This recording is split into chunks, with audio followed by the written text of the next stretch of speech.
Good evening student. तो आज हम क्लास 12 फिजिक्स चैप्टर सेकंड का लेक्चर नंबर 4 स्टार्ट करेंगे। इसमें हम electric potential due to dipole निकालेंगे एट एनी पॉइंट। ठीक है, इसके पहले जो हमने कल एक्सप्रेशन किया था electric potential due to dipole axial and coaxial. ठीक है, मतलब एक along the axis of dipole हमने किसी पॉइंट P पे इलेक्ट्रिक इंटेंसिटी निकाला था और दूसरा perpendicular to the axis of dipole at any point P पे हमने इलेक्ट्रिक पोटेंशियल निकाला था। आज जो हम इलेक्ट्रिक पोटेंशियल निकालेंगे वो इलेक्ट्रिक पोटेंशियल किसी भी पॉइंट P पे हो सकता है। डाइपोल से 360 डिग्री पर कहीं पे भी पॉइंट P हो सकता है। यदि मुझे इलेक्ट्रिक पोटेंशियल कहीं पे पूछ ले, मान लीजिए 30 डिग्री एंगल पे आपसे इलेक्ट्रिक पोटेंशियल पूछ ले, तो आप कैसे फाइंड करेंगे? 60 पे पूछ ले, 120 पे पूछ ले, तो आप कैसे फाइंड करेंगे? किसी भी एंगल के लिए ये जनरल फार्मूला रहेगा। मतलब इस फार्मूले की हेल्प से आप एक्सियल का भी इलेक्ट्रिक पोटेंशियल निकाल सकते हैं, कोएक्सियल का भी निकाल सकते हैं। तो ये एक प्रकार का जनरल फार्मूला हो जाएगा। तो हेडिंग लगाएंगे, हमारी हेडिंग है, ये 3rd नंबर है। एक्सियल निकाला था, कोएक्सियल निकाला था डाइपोल के कारण। तीसरा है electric potential due to dipole at any point.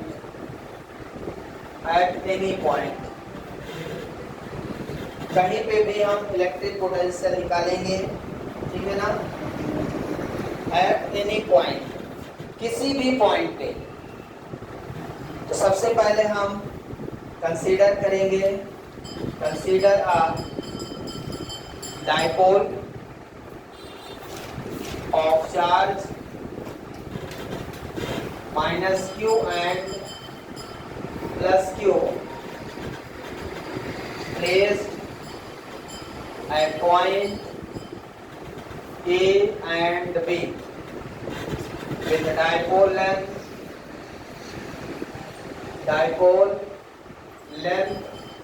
कितनी होती है? 2L, with the dipole length 2L।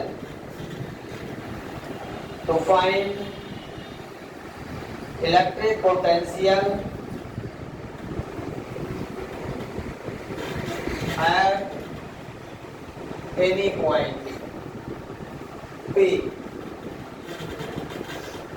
ठीक है, किसी पॉइंट P पे हम इलेक्ट्रिक पोटेंशियल फाइंड करेंगे which is placed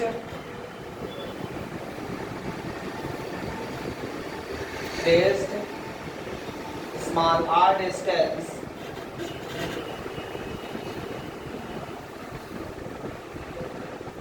from the center of dipole।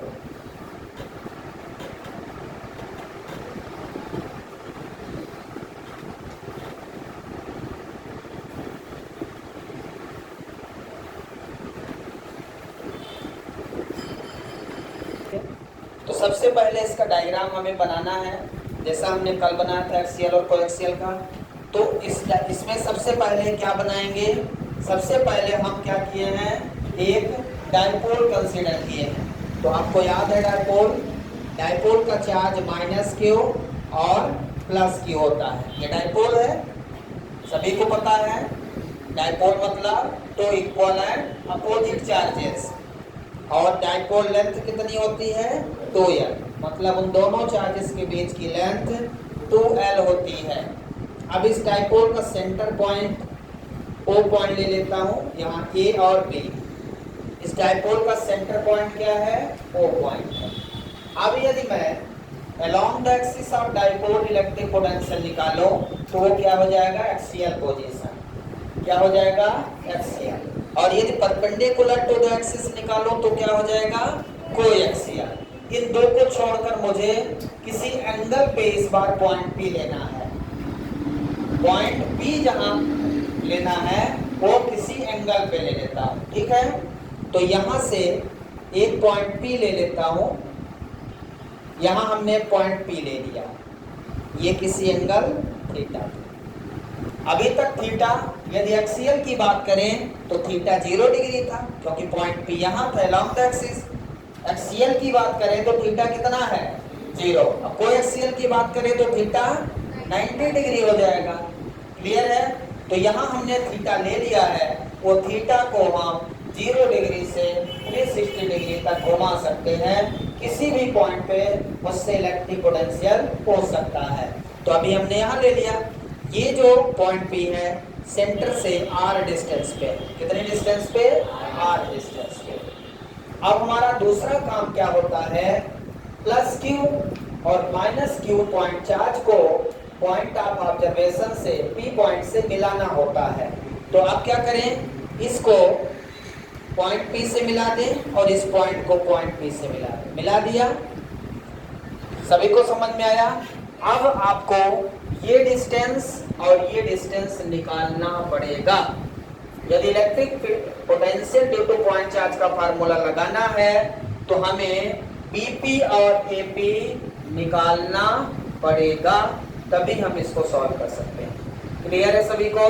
तो सबसे पहले आप डायग्राम बनाएं, उसके बाद BP और AP कैसे निकालेंगे ये आपके सामने हम डिस्कस करेंगे। तो आइए इसकी डिस्टेंस कैसे निकालेंगे ये समझने के लिए देखिए, आपको याद है जो हमने कल कोएक्सियल किया था उसमें हमने ऐसा डायग्राम बनाया था, माइनस Q प्लस Q। ये सीधा परपेंडिकुलर था, ये बेस था और ये हाइपोटेनस था। ठीक है, ये परपेंडिकुलर, बेस और हाइपोटेनस। तो हमने बेस L था, ये R था, तो सीधा ये निकाल लिया था r² प्लस r²। अब यहाँ पे आप देखें यदि, तो यहाँ पे ये परपेंडिकुलर नहीं है। क्या ये परपेंडिकुलर इस लाइन का या इस लाइन का? नहीं है। ठीक है ना, ये बेस है, ये L है और ये L है, ये तो क्लियर है, ये L है क्योंकि मिड पॉइंट पे है। अब मुझे क्या करना है, यदि मैं इस लाइन को इंक्लाइन कर रहा हूं, मान लो इस लाइन को मैं यहाँ पे रख देता हूं, तो ये वाली लाइन इस लाइन पे 90 बनने के लिए शिफ्ट हो जाएगी कहीं ऐसे, ऐसा समझिए। जैसे ये परपेंडिकुलर लाइन यहाँ पे कितना एंगल बना रही है 90, इस लाइन से यहाँ पे 90 एंगल बना रही है। यदि मैं इस पॉइंट P को इधर शिफ्ट करूंगा तो इसका ये एंगल घटेगा, लेकिन मुझे उसको 90 रखना है, तो मुझे ये वाली लाइन को और ऊपर बढ़ाना पड़ेगा, तब ना 90 होगा कि नहीं? यदि मैं ऐसा बनाऊं, मान लो ये लाइन, ये वाला पॉइंट भी यहाँ कर दिया, तो ये 90 ऐसे बनेगा। तो मैं क्या करूं, इससे एक परपेंडिकुलर लाइन खींच देता हूं जो यहाँ पे 90 डिग्री बना ले। क्या कर दिया, परपेंडिकुलर लाइन, मान लो यहाँ पॉइंट M है, ये BM हमने एक लाइन खींचा है जो इस ऑब्जर्वेशन पॉइंट को मिलाने वाले लाइन पे कितना एंगल बना रहा 90 डिग्री। कितना एंगल बना रहा 90 डिग्री। अब देखिए, यदि मैं इसको सीधा करूं तो ये बेस हो जाएगा, ये परपेंडिकुलर हो जाएगा, ये हाइपोटेनस हो जाएगा। क्लियर है सभी को? समझ में आ रहा है? तो अब हमें डिस्टेंस निकालना है। ये जो डिस्टेंस होगी इस डिस्टेंस के बराबर हो जाएगी, मतलब MP = BP। लेकिन निकालेंगे कैसे MP को? उसके लिए पहले हम ये निकाल लें, ये वाली डिस्टेंस, ये पूरा तो R है, ये पूरा कितना है R है, लेकिन अपन को MP चाहिए। तो MP के लिए ये डिस्टेंस हम निकाल लें। यहाँ देखिए ध्यान से, इन ट्रायंगल कौन सा ले लूं, BOM में cos थीटा इक्वल टू बोलिए बेस थीटा। यदि ये है तो थीटा के सामने ये परपेंडिकुलर है, ये बेस है और ये हाइपोटेनस। बेस कितना है इसका OM, base upon hypotenuse, hypotenuse कितना है OB। सभी तो समझ में आ रहा है? मुझे निकालना क्या है OM। तो ओ एम इक्वल टू यहां से कितना आ जाएगा, O B cos theta. O B कितना है, स्मॉल एल, डायपोल लेंथ कितना है, तो कितना हो जाएगा ये L cos theta. O M कितना हो गया, एल कॉस थीटा। अपन को चाहिए क्या एक्चुअल में, एम पी चाहिए, क्या चाहिए, एम पी। तो एम पी इक्वल टू क्या होगा, एम पी के लिए ओ पी माइनस, ओपी में ये माइनस कर दो, तो OP minus O M, OP पूरे में एमपी निकालना है ना अपन, तो अपन को ये चाहिए। इसके लिए क्या करना पड़ेगा, ओपी, भाई इसको ऐसा लिख दो, मान लो समझ में, O M plus M P equal to OP, ऐसा लिख दो। O M plus M P equal to OP, ये टुकड़ा प्लस टुकड़ा बराबर फुल। तो निकालना क्या अपन को, एम पी। तो एम पी इक्वल टू कितना हो जाएगा, OP minus O M.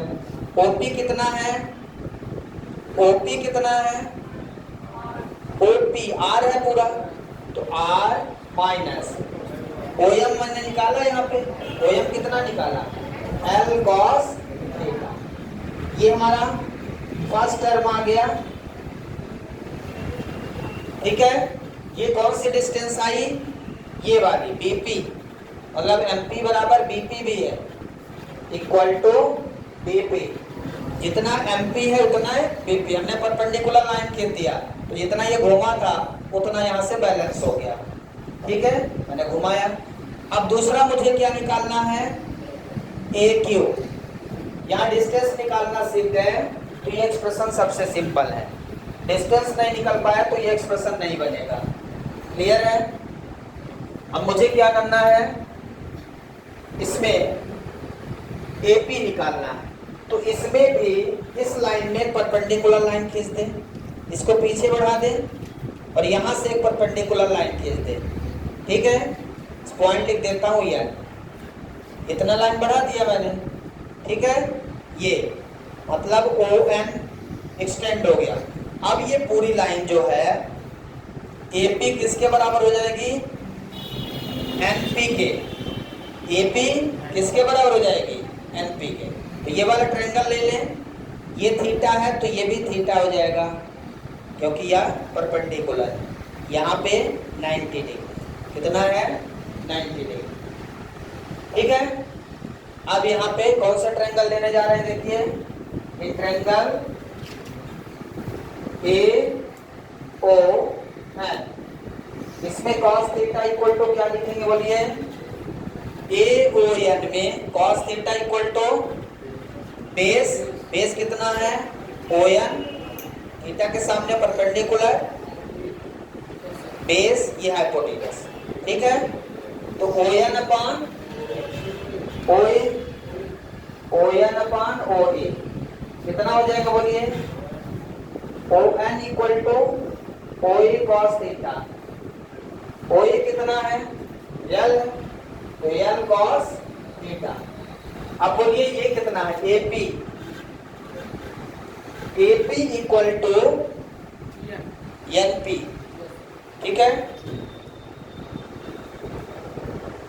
A P equal to N P, जैसे ये M P equal to B P, उसी तरह ये A P equal to P N. समझ में आया, ये बराबर हो गया परपेंडिकुलर लाइन खींचने से।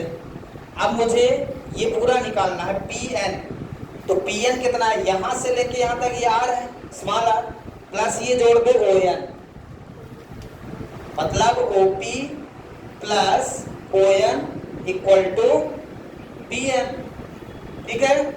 क्या लिख दो, पी एन इक्वल टू कितना लिख दो, O N plus O P, clear है।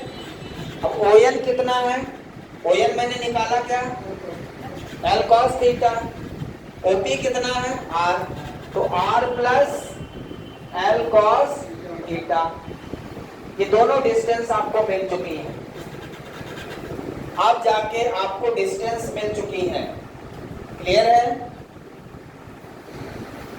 यहाँ तक लिखिए सभी लोग, इसके बाद आगे करते हैं। इसके बाद अब देखिए आपको क्या निकालना है, इलेक्ट्रिक पोटेंशियल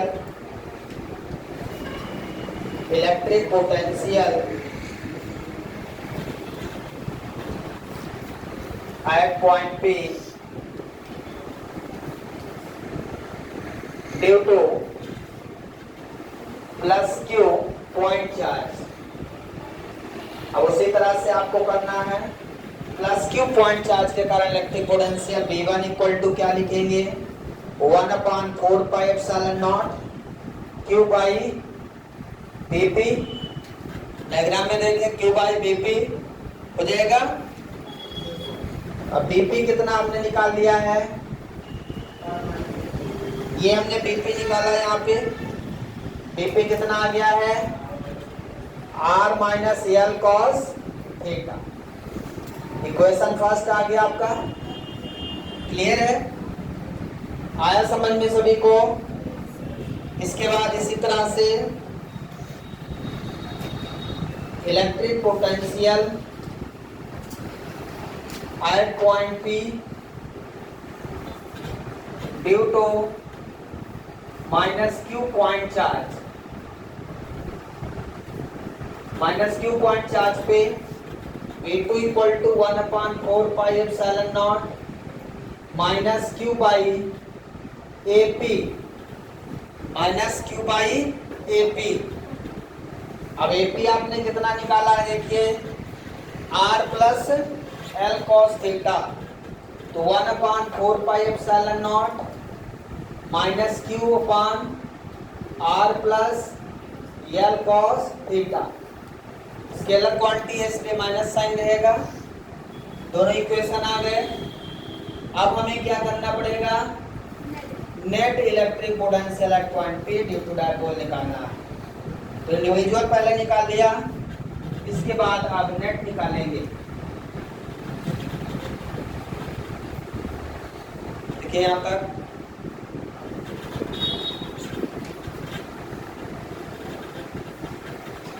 अब निकालेंगे। इसके बाद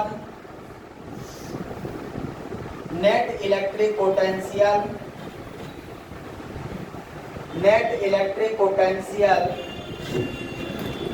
eight point P due to dipole. कितना लिखेंगे, B equal to B1 plus B2, B equal to B1 plus B2। दोनों के कारण नेट कितना हो जाएगा, B1 प्लस B2। तो B1 कितना है, 1/4πε0 Q by R minus L cos theta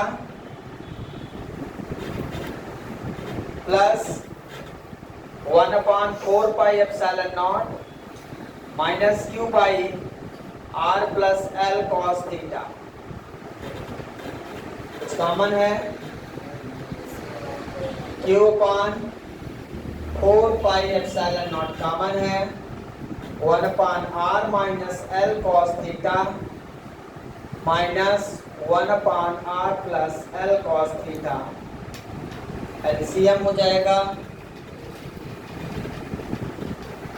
लिख लिया इसे, इक्वेशन सेकंड हमने लिख लिया।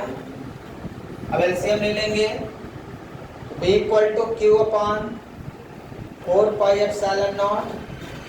एलसीएम क्या हो जाएगा, R minus L cos theta into R plus L cos theta. तो यहाँ पे हो जाएगा R plus L cos theta minus R minus L cos theta. B equal to Q upon 4πε0। समझ में आ रहा है। यहाँ पे फार्मूला क्या लगेगा, A minus B A plus B, A minus B A plus B, A की जगह R, B की जगह L cos थीटा। तो A square minus B square L cos theta का whole square, A square minus B square और ऊपर R plus L cos theta minus R minus minus plus L cos theta, R से R cancel हो गया, L cos theta add हो जाएगा, तो P 1/4 ये हो जाएगा 2l cos theta divided by R square minus L cos theta का होल स्क्वायर। सही है। अब इसके बाद क्या लिख देंगे, v इक्वल टू 1/4πε0, ये q को अंदर ले जाएं तो q इंटू 2l लिखेंगे, q इंटू 2l बचेगा क्या, cos थीटा बाहर divided by R square minus L cos theta का होल स्क्वायर। अब q इंटू 2l क्या होता है, डायपोल मोमेंट p, तो p equal to 1/4πε0 p cos theta divided by R square minus L cos theta का whole square. अब यहाँ condition क्या है, R very very greater than L है। कंडीशन क्या है, R very very greater than L है, इसका मतलब एल अप्रोक्सीमेट 0 है।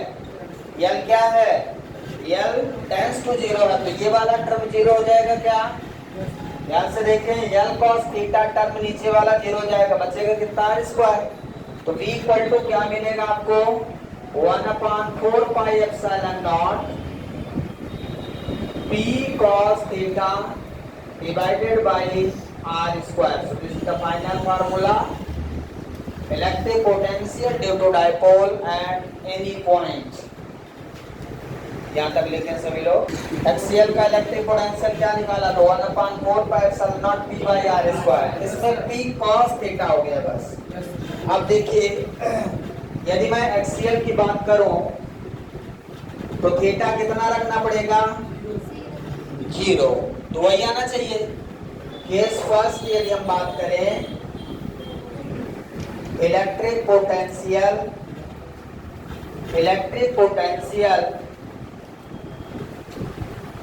Due to dipole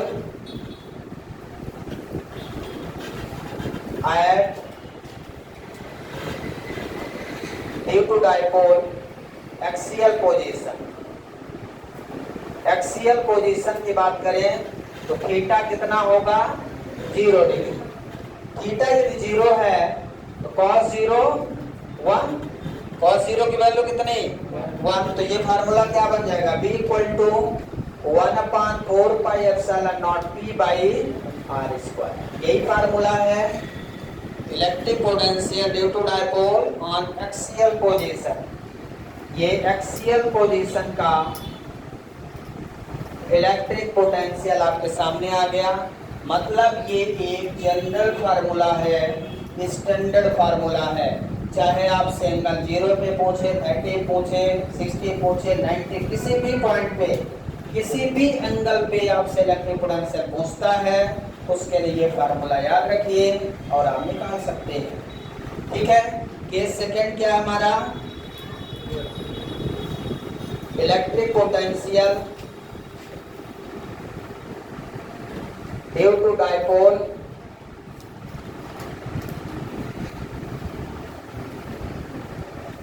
on coaxial position.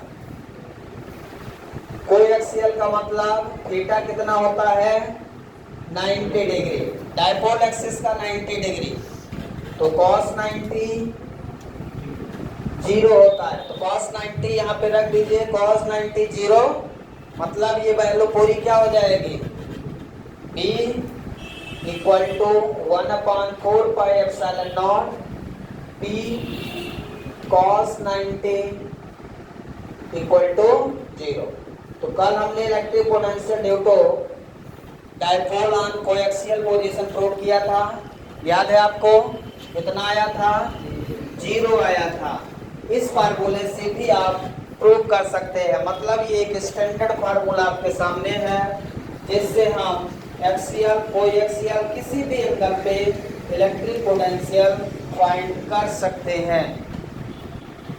30 पे पूछ लेगा तो एक्सेल को एक्सेल से नहीं निकाल पाएंगे, कर पाएंगे क्या? लेकिन इस फार्मूले से चाहे कितने भी एंगल पे मेरे से इलेक्ट्रिक पोटेंशियल से पूछ ले, हम हमेशा निकाल सकते हैं। तो ये एक इम्पोर्टेंट एक्सप्रेशन है कंपटीशन के लिए, बोर्ड के लिए तो नहीं है लेकिन कंपटीशन के लिए है। बट आप याद रखिए ऑब्जेक्टिव कैसा भी हो सकता है, किसी भी एंगल पे आपसे पूछा जा सकता है। किसी कोई डाउट है इसमें? Thank you, have a nice day.